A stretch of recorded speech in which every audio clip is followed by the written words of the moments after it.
నీ జన్మ ఒక అపురూపమైన జన్మ. నీ జన్మ ఎలా జరిగిందో తెలుసా? ఈ జన్మ కోసం బైబిల్ ఏం చెప్పిందో తెలుసా?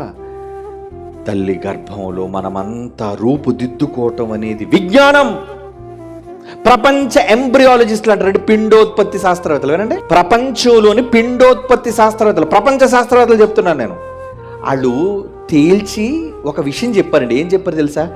ఏమండి, ఈ అమ్మ కడుపులో ఎలా ఫామ్ అవుతున్నాడు మనిషి? 9 నెలలు నీరు లాంటి కణాలతో ఉన్న వీళ్ళు ఈ ఆకారం ఎలా వస్తుంది మాకు తెలీదు.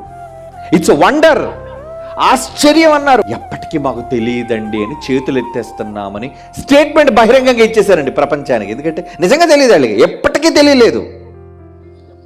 ఎందుకు తెలియలేదు తెలుసా? బైబిల్లో రాయబడింది. ఏంటి ఆ మాట చూస్తారా? ప్రసంగి గ్రంథం 11వ అధ్యాయం 5వ వచనం చూడండి ప్రియులారా. చోళాలంటే ఎవరండి? గర్భవతిగా ఉన్న తల్లి. చోళాలి గర్భమందు గట్టిగా ఉన్న ఎముకలు ఏ రీతిగా ఎదుగున్నది నీకు తెలియదు అంటున్నాడు. బైబిల్ అంతా తెలియదని నిన్నగాక మన శాస్త్రవేత్తలు చెప్తున్నారు మాకు తెలియదండి. ఎముకలు ఎలా ఫామ్ అవుతున్నాయి మాకు తెలియదండి.